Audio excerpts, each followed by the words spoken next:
Hi guys, welcome to the first episode of Ais4Africa. Today we're going to be talking about Francis Kofi Nkrumah. Do you know him? Do you? Maybe if I say Kwame Nkrumah, that rings a bell. That's right, Kwame Nkrumah, or as I like to call him, Madimpo, played Kwame's South African nicknames and maybe a West African one. Playing South African nicknames and one from West Africa. Kwamzito, Kwameo. He was named Francis Kofi Nkrumah when he was born in 1909 in Princewell, a western region of Ghana. He attended Achimota College in Ghana, and in the mid-1930s he went to Lincoln University in the USA. He then went on to pursue his master's in philosophy and education at the University of Pennsylvania. You think he's done? But no. Then he went to England, where he went to pursue a PhD in the London School of Economics. It was when he was in England that he was invited to join the struggle towards independence in the Gold Coast, today known as Ghana. So in 1947 he returned to the Gold Coast and he became secretary of the United Gold Coast Convention, which was a political party that strived for Ghanaian independence. Between 1950 and 1951, Kwame was arrested.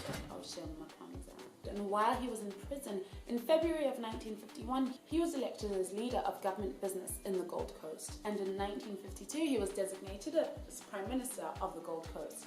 That did not stop him from fighting for independence, so thanks to him and many others, in 1957, the Gold Coast gained independence from British rule and it was renamed Ghana. It's worth mentioning at this point that Ghana was the first African country to gain independence from colonial rule, and Kwame became the country's first president. Before he became president, during an era where many African countries were starting to fight for their independence, Kwame believed that the struggle for independence in Ghana would be meaningless if it did not mean the liberation of other African countries. This decade is the decade of African independence. Forward then to independence. As part of his liberation efforts, he founded the Ghana-Guinea Union with Sékou Touré of Guinea, and Mali joined the Union in 1961. Through this union, a number of noteworthy gatherings took place. In April of 1958, the first conference of independent states took place in Accra. The free, independent states of Africa have a responsibility to hasten the total liberation of Africa. In December of that same year, the All-African People's Conference took place, bringing together representatives of 62 nationalist organizations from across the African continent. During his presidency, like with many presidents, Kwame wasn't favoured by all. But for him, it went to the extent where he was the target of a number of assassination attempts.